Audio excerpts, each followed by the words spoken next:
Security.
To the people.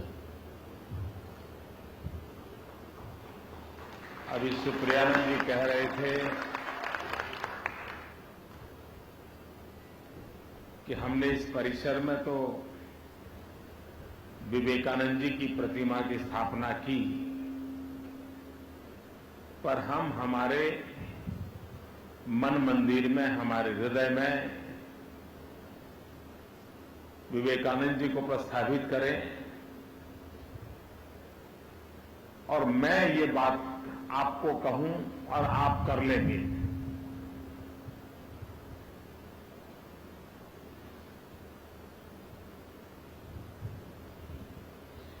Swamiji just now said that in these premises we have unveiled the statue of Swami Vivekanand, but what he said was that we should make an attempt to install Swami Vivekanand's statue and his being in our heart and our soul. And he said that I should tell you and that you'll be able to do it. मैं नहीं मानता हूं कि मेरे कहने से हमारे भीतर विवेकानंद प्रवेश कर सकते हैं, और न ही किसी के प्रवचन से विवेकानंद जी के हमारे भीतर प्रवेश कर सकते हैं।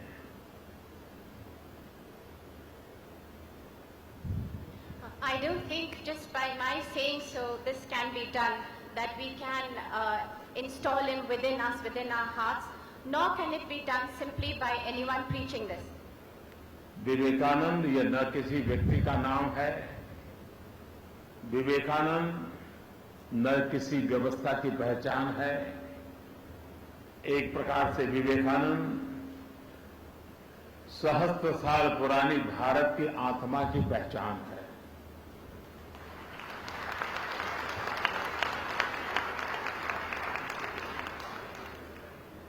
Swami Vivekanand is not just a person's name, nor is he the identity of a system. In a way, he personifies the thousands of years old Indian civilization and culture. वेद से विवेकानंद तक हमारी एक संस्कृति की लंबी विरासत है, और उपनिषद से लेकर के उपग्रह तक हमने हमारी आर्थिक, सामाजिक, वैज्ञानिक विकास यात्रा को भी सामर्थ्य दिया है।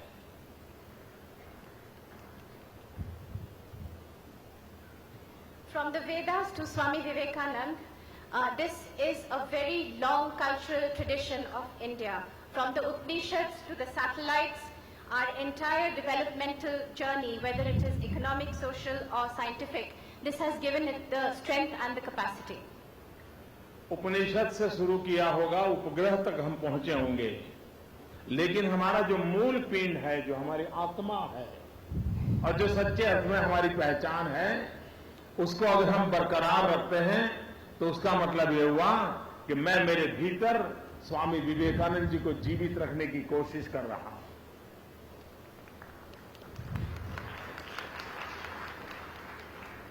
We started with the Upanishads, we have perhaps reached satellites, but if we are able to maintain the fundamental values of our culture and the real identity of who we are, if we do this, then I think we are able to make or install Swami Vivekananda within us.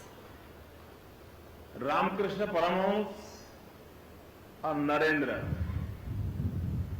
ये दोनों के बीच की दुनिया को अगर हम समझ लें तो शायद विवेकानंद जी को समझने में सुविधा बन जाती है।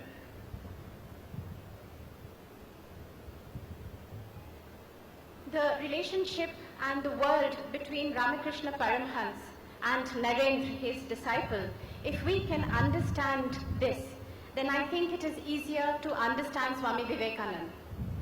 नरेंद्र कभी गुरु की खोज में नहीं निकले थे, न ही उसे गुरु की तलाश थी। नरेंद्र सत्य की तलाश कर रहा था।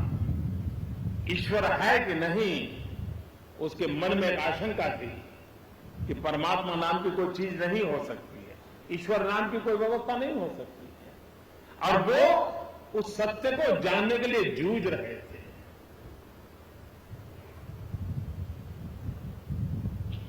Narendra was not out looking for a guru or any kind of religion, or any kind of God. What he was in search of was the truth. He had this question in his mind: does God exist? There was doubts, and if there is a real God or no. And he was searching for this truth and trying to understand this. अब न ही रामकृष्ण परमहंस किसी शिष्य की तलाश में थे।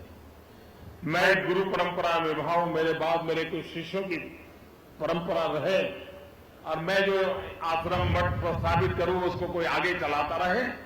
रामकृष्ण देव के मन में भी ऐसे किसी शिष्य की तलाश नहीं थी, ऐसी कोई मनीषा नहीं थी। Nor did Ramakrishna Paramhans was he in search of any disciple, or did he think that there should be a system, a tradition which should continue after him. So he didn't have all this in his mind, that this was not his intention. एक गुरु जिसको शिष्य की खोज नहीं थी, एक शिष्य जिसको गुरु की खोज नहीं थी, लेकिन कमाल देखिए, एक सत्य को समर्पित था और दूसरा सत्य को खोजना चाहता था, और उसी सत्य की तलाश ने दोनों को जोड़ के रख दिया था।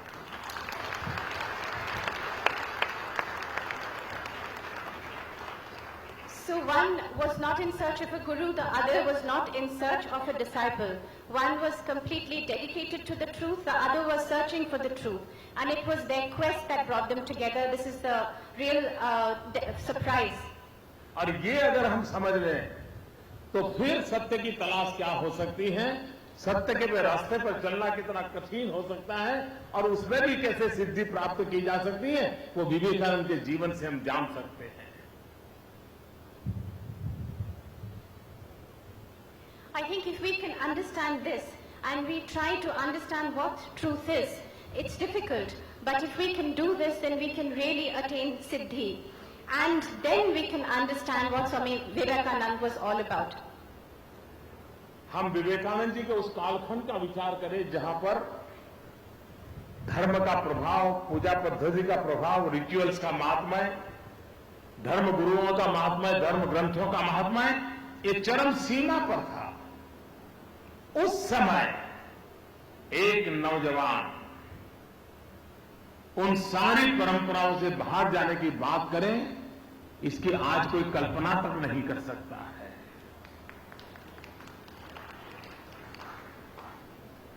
Swami Vivekananda was living at a time when religion, when rituals, when great men, they were really at the climax. And yet there was this very young person who wanted to break out of this tradition. And I think it's not imaginable today what he did. एक बहुत बड़ा वर्ग ये मानता था कि भगवान के पास घंटों तक बैठे रहे, पूजा पाठ करते रहे, आरती धूप करते रहे, फूल चढ़ाते रहे, नए नए प्रसाद चढ़ाते रहे, तो जीवन के पाप धुल जाते हैं और मोक्ष की प्राप्ति हो जाती है, एक चरम सीमा का आनंद प्राप्त करने का अवसर मिल जाता है। ये सोच बनी पड़ी हुई थी। At that time, the majority of the people thought that by doing puja rituals, by offering prasad, etc., one would be able to wash away one's sins and attain nirvana moksha. And they thought this was the truth. अब उस समय विवेकानंद जी डंके की चोट पर कहते थे कि जन सेवा ये प्रभु सेवा। सामान्य मानवी जो आपके सामने जिंदा है, जो दुख और दर्द से पीड़ित है, उसकी सेवा करो, ईश्वर अपने आप प्राप्त हो जाएगा। It was at that time that Swami Vivekananda said that service of man is service of God. Those who are in pain, one should serve them and you will be able to attain God. उन्होंने कलकत्ते की धरती पर जब नौजवानों से ने उन्हें पूछा कि ईश्वर प्राप्ति का रास्ता क्या होता है, हमें क्या करना चाहिए, तब उन्होंने कहा ये सब छोड़ो, जाओ फुटबॉल खेलो, मस्ती से फुटबॉल खेलो, पूरी तरह अपने आप को झोंक दो, हो सकता है तुम्हें रास्ता मिल जाएगा। He was asked this question by the young people on Calcuttan soil, that how is it that we can obtain or get to God? And he said, well, go and play football, have a great time, completely dedicate yourself to the game, and maybe you will find a way to reach God. उस समय हम गुलामी के कालखंड में जी रहे थे। कोई सोच भी नहीं सकता था कि भारत कभी आजाद हो सकता है, लेकिन स्वामी विवेकानंद जी एक दीर्घदृष्टा थे और वो कहते थे, अपने जीवन के काल में कहा था कि मैं मेरी आंखों के सामने देख रहा हूं, मैं मेरी आंखों के सामने देख रहा हूं कि मेरी भारत मां उठ खड़ी हुई है, वो जगत गुरु के स्थान पर विराजमान मैं देख रहा हूं, दैदीप्यमान भारत माता मैं देख रहा हूं, और वो दिन बहुत निकट होगा। ये भाव जगत स्वामी विवेकानंद जी ने अपने जीवन काल में अपनी आंखों से देखा था और वो हिंदुस्तान को प्रेरित करने का प्रयास करते थे। At that time, India was living under the colonial yoke, and I think no one at that time could even visualize independence. But it was Swami Vivekananda who, during his lifetime, he said that I can see right before my eyes that our Bharat Mata will one day be among the leader of nations, and that day is very near. He actually foresaw the independence of India, and from his words, the Indian people got inspiration. वो एक कालखंड था जब एक तरफ अध्यात्म प्रधान जीवन था और वह सिर्फ भारत में नहीं, एशिया के सभी देशों में समाहित था, और दूसरी तरफ वो पश्चिम का विचार था जहां अर्थ प्रधान था। अध्यात्म प्रधान जीवन और अर्थ प्रधान जीवन के बीच एक शताब्दियों का टकराव चल रहा था। अर्थ प्रधान जीवन ने धीरे धीरे अध्यात्म प्रधान जीवन को किनारे कर दिया था। अर्थ प्रधान जीवन जन सामान्य की आशा आकांक्षाओं का केंद्र बिंदु बन गया था। This was at that time when philosophy used to dominate life, not just in India but throughout Asia on the one hand, and you had slowly economic means, money dominating the Western world, and there was this clash which was developing, and slowly and gradually it was money which took over, and it was the Western point of view, and slowly the economic means became the center of people's ambitions and expectations. और ऐसे कालखंड में स्वामी विवेकानंद जी ने हिम्मत के साथ और 30-32 साल की आयु में पश्चिम की दुनिया में साकर के उस धरती पर जाकर के विश्व को आध्यात्मिकता का संदेश देने का एक सामर्थ्यवान काम किया था। It was in this context that Swami Vivekananda had the courage, and he was just a young man of 30 or 32, that he went to the Western world and he took this message of philosophy and he said it loud and clear. जिस महापुरुष ने Asia की आध्यात्मिक ताकत को दुनिया को पहचान कराया था और पहली बार विश्व को एशिया की ये धरती की अपनी एक अलग चिंतन धारा है, यहाँ के संस्कार अलग हैं और विश्व को देने के लिए उसके पास बहुत कुछ है। ये बात डंके की चोट पर कहने का साहस स्वामी विवेकानंद जी ने किया था।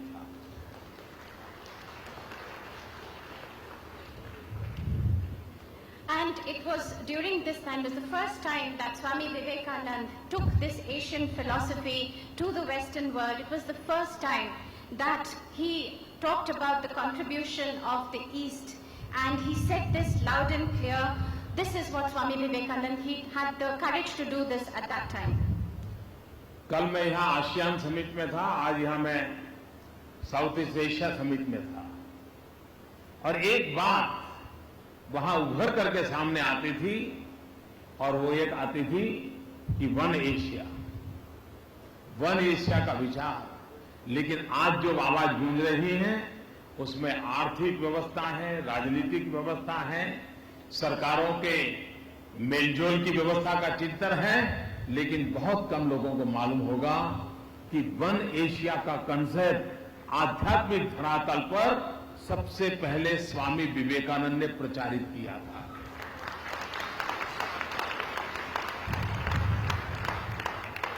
Yesterday I attended the ASEAN summit and today was the East Asia summit, and if there was one leitmotif for these conferences, these summits, it was One Asia.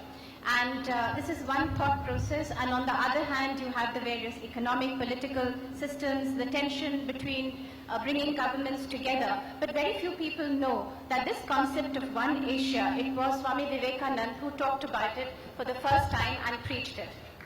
मैं एक पुरानी घटना आपके सामने प्रस्तुत करना चाहता हूं।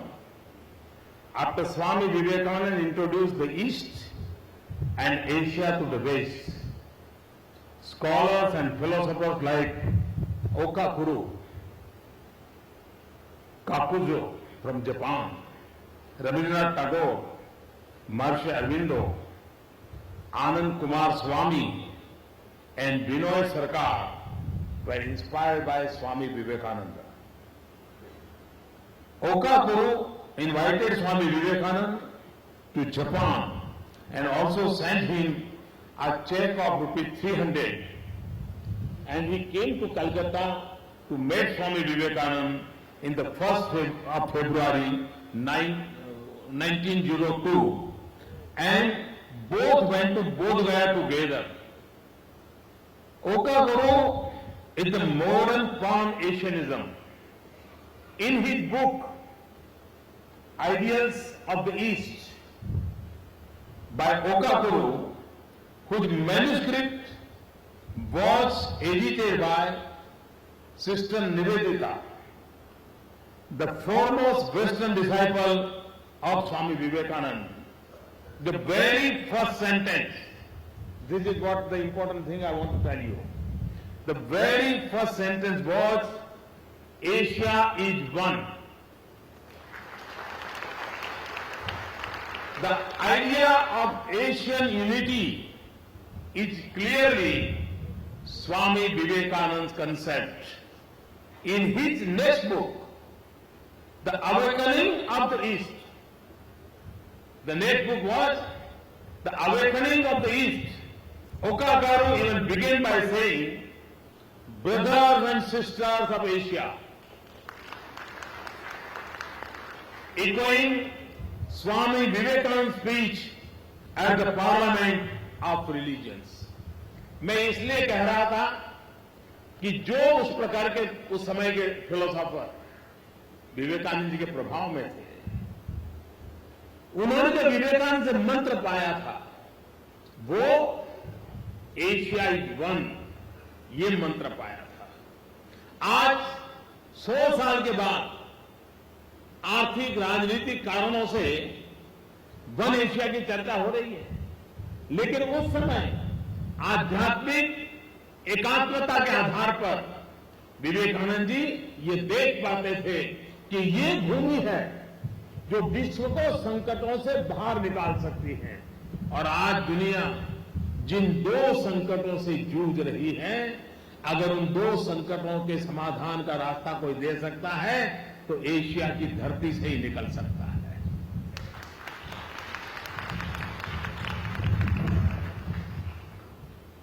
I was was talking about this because the philosophy which was preached by Swami Vivekananda.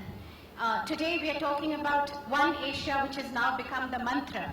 And he talked about it at that time, and 100 years later we are talking about it because of economic and political reasons. And this is becoming the topic of discussion. And this is based on the philosophy that Swami Vivekananda said very clearly, that this is the land, this is the philosophy that can take us out from all problems. And today the world is faced with two main problems. And if we look at his philosophy and what he preached, and he said it is from Asia that the solution can come. और इसलिए आज विश्व कह रहा है climate change और global warming की बात, आज विश्व कह रहा है टेररिज्म की चर्चा। यही तो धरती है जहां भगवान बुद्ध का संदेश मिला, यही तो धरती है जहां से हिंदुत्व का संदेश मिला, और इसी धरती से ये बातें उभर करके आ गई हैं जहां पर ये कहा गया एकम सत विप्राहा बहुधा वदंती, truth is one, sages calls it in a different way. ये जो मूल मंत्र है वो सबको एक रखने का, जोड़ने की ताकत देता है। And today the whole world is talking about climate change, about global warming, the world is talking about terrorism. This is the land where Buddha was born, where the message of peace was given. And this is the truth. That truth is one, there are different ways of getting to it, and from this we can derive strength. और इसलिए जब terrorism की बात आती है तो उसका समाधान इसमें होलियर देन दाऊ की कल्पना ही नहीं। हर सत्य को स्वीकार किया जाता है, और जब हर सत्य को स्वीकार किया जाता है तब कॉन्फ्लिक्ट के लिए अवकाश नहीं होता है, और जब कॉन्फ्लिक्ट के लिए अवकाश नहीं है तो संघर्ष की संभावना नहीं है, और जहां संघर्ष नहीं है वहां टेररिज्म के रास्ते पर जाने का कोई कारण नहीं बनता है।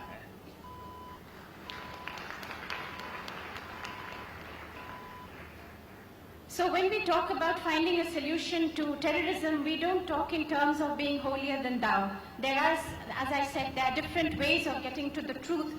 And when we talk about this, there are no conflict areas. If there are no conflict areas, then there's no clash. And if there's no clash, then we can find a solution to terrorism too. आज विश्व global warming की चर्चा करता है। हम वो लोग हैं जिसने पौधे में परमात्मा देखा। हम जितने भी ईश्वर की कल्पना की है, हर ईश्वर के साथ कोई न कोई प्राकृतिक जीवन जुड़ा हुआ है। किसी न किसी वृक्ष के साथ उन्होंने साधना की है, किसी न किसी पशु पंखी को उन्होंने पालन किया है। ये सहज संदेश हमारी परंपरा में रहा हुआ है। हम प्रकृति के शोषण का पक्षकार नहीं रहे हैं, हम नेचर के साथ मित्रतापूर्ण गुजारा करने की सबक लेकर के चले हुए लोग हैं। वही संस्कृति है जो ग्लोबल वार्मिंग से मानव जात को बचा सकती है।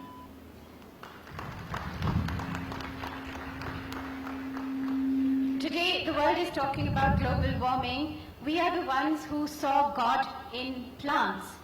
And in fact, all our gods and goddesses are linked to some forces of nature. We personify our gods and goddesses through trees, through animals, through birds. And it's a very simple message that nature should not be exploited. We should be one with nature, live in harmony with nature. And this is what can save the world.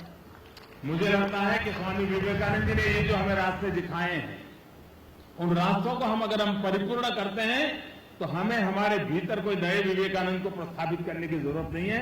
उनकी कही हुई एक बात को लेकर के भी अगर हम चल पाते हैं, मैं समझता हूं हम आने वाली शताब्दियों तक मानव जात की सेवा करने के लिए कुछ न कुछ योगदान करके जा सकते हैं।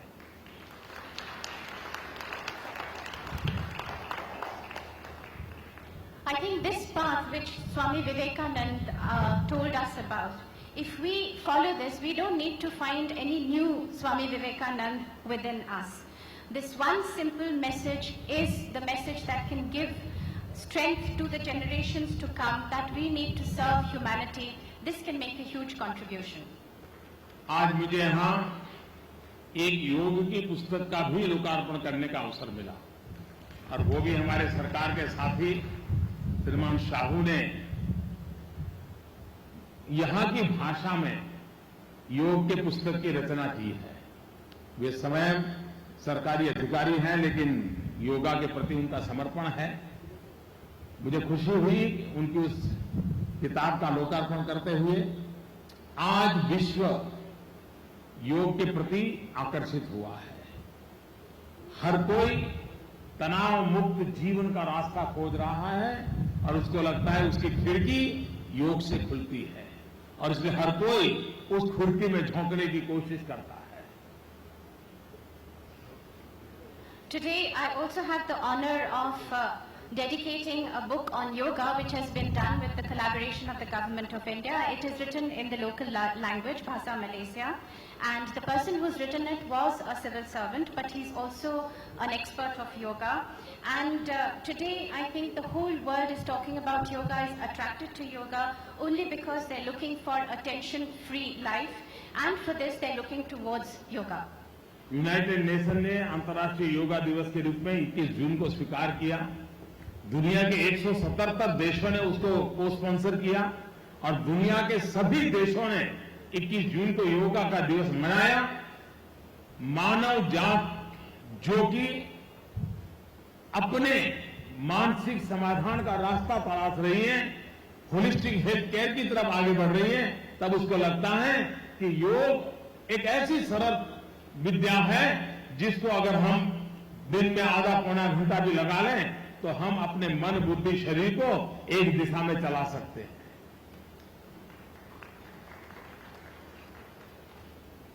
The United Nations accepted and passed a resolution making 21st June the International Day of Yoga, and this resolution was co-sponsored by 177 countries, and all countries in the world celebrated 21st June as the first International Yoga Day.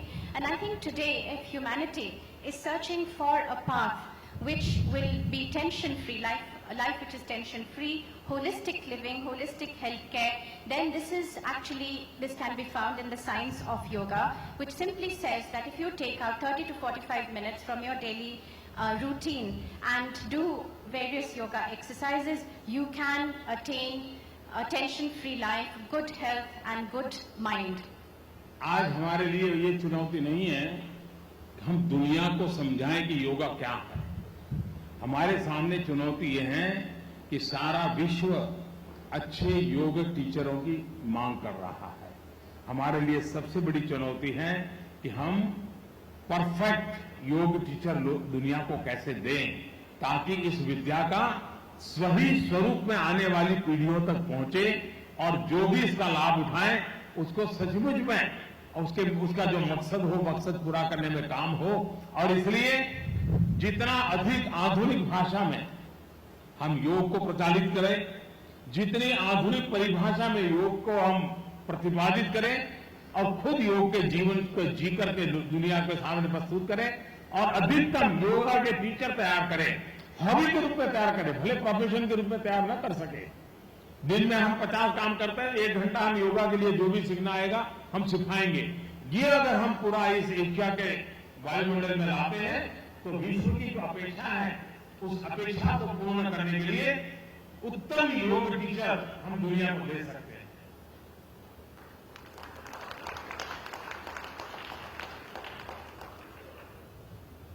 I think the challenge isn't really to explain to the world what yoga is. The biggest challenge that we have before us is to give to the world very good, excellent yoga teachers.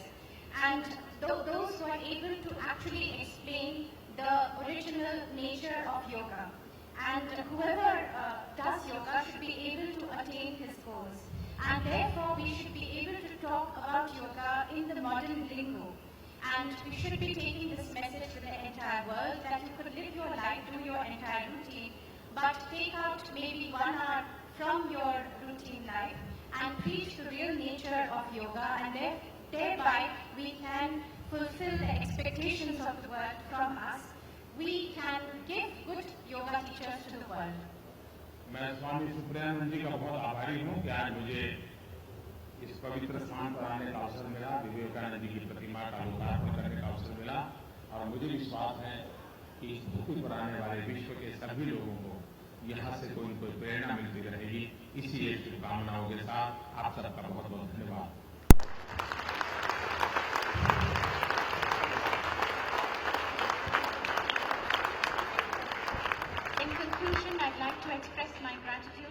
Swami Supriyananji Maharaj that I came to this very holy place and I had the good fortune of inaugurating the statue of Swami Vivekananda. And hopefully from here the entire world can get inspiration and a message. With this prayer, I'd like to end my words to you. Thank